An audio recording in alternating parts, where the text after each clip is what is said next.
Magandang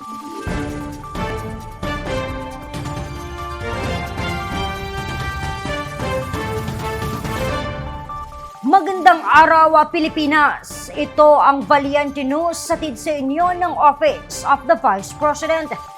Di bababa sa 100 pamilya ang apektado sa nangyaring sunog sa Barangay 39 Calvary Hill sa Tacloban City.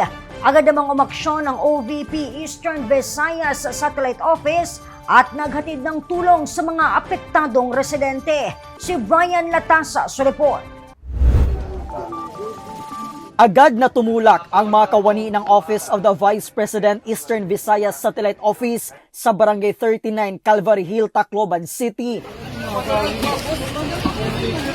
upang maghatid tulong sa mga residenteng apektado sa nangyaring sunog sa lugar kamakailan.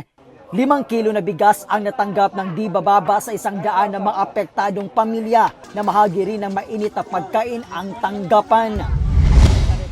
Isa sa mga naalalayan ng opisina si Gina Enriquez. Ayon sa kanya, tanging mga mahalagang dokumento at ang bisikleta na gamit ng kanyang anak sa pagtrabaho ang kanilang iligtas mula sa nasabing trahedya.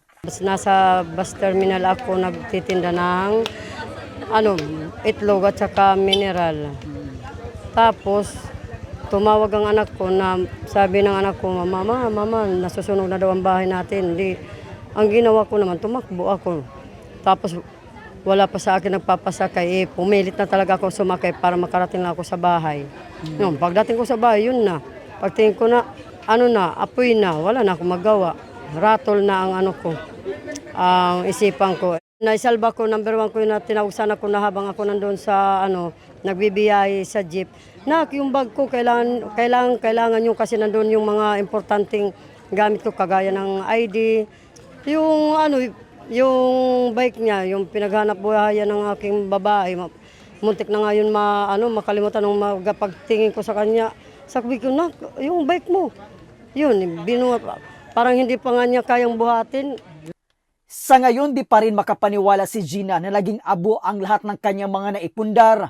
Hanggang ngayon, lutang pa rin. Di ko matanggap na gano'n nangyari. Isang iglap lang. Nawala agad ang pinaghirapan. O sabi pa nga, mabuti pang bagyo, may maisasalba ka pa ang sunog, wala na talaga. Back to zero kasi. Back to zero talaga.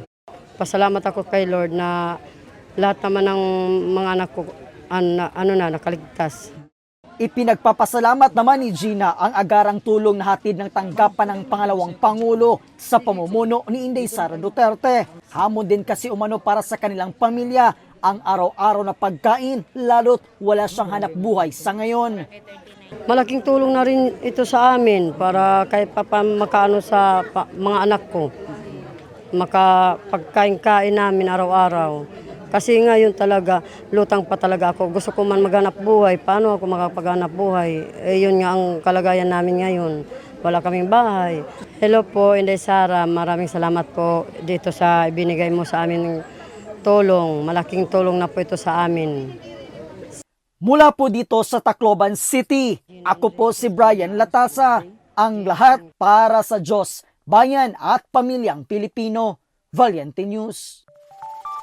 Kwento ng iba pang residente na naabutan ng tulong sa relief operations ng OVP Eastern Visayas Satellite Office tunghayan sa susunod na episode.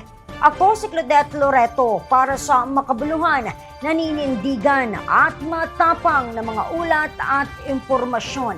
Maraming salamat!